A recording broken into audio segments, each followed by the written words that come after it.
Yayasan Lembaga Bantuan Hukum Indonesia mengkritik pemberian gelar pahlawan nasional bagi mantan Presiden Soeharto. Pemberian gelar ini dinilai bukan hanya pengkhianatan terhadap para korban dan demokrasi, tapi juga reformasi.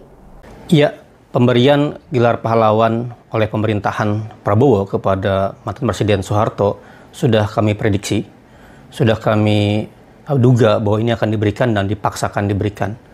Dan ini adalah bagian dari kesempurnaan ya, pemerintahan Prabowo menyerupai pemerintahan Soeharto yang mempahlawankan kediktatoran, yang tidak peduli terhadap banyaknya korban kejahatan kemanusiaan dari mulai 65, Tanjung Priuk, Talang Sari, 98, dan banyak sekali korban-korban yang kemudian bergelimpangan meninggal ya, mengalami kekerasan dan pembantaian.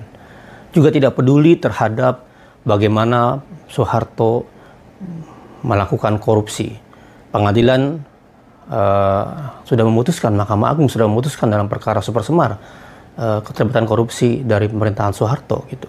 Jadi kita melihat ini adalah bagian dari rangkaian utuh bagaimana mengembalikan militerisme, bagaimana memulai pemerintahan secara otoritarian, bagaimana membungkam rakyat ya, bagaimana melakukan kekerasan dalam pembangunan, persis seperti Soeharto. Jadi kita melihat bagaimana pemerintahan Prabowo mempahlawankan penjahat hak asasi manusia, mempahlawankan bapak korupsi, mempahlawankan bapak yang kemudian menyebabkan tidak berkembangnya sistem demokrasi. Dan ini sekaligus juga mengkhianati konstitusi, mengkhianati negara hukum, di mana dalam banyak keputusan negara, dalam TAP MPR ya, nomor 698, dalam keputusan pemerintahan Jokowi bahkan yang mengatakan bahwa mengakui kejahatan kemanusiaan, kejahatan HAM masa lalu, itu semua diabaikan oleh pemerintahan Prabowo. Jadi kita melihat bagaimana pemerintahan Prabowo itu melanggengkan, menjadikan pahlawan menjadi buruk, menjadi tidak berharga di mata Indonesia, dan mempermalukan Indonesia di mata dunia, di mana Soeharto kita kenal sebagai penjahat kemanusiaan, diktatorship, otoritarian, bapak korupsi, tapi diberikan gelar pahlawan. Ini langkah yang sangat mundur dan kami mengecamnya.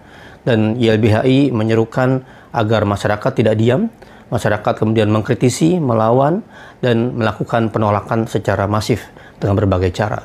Terima kasih. Wassalamualaikum warahmatullahi wabarakatuh.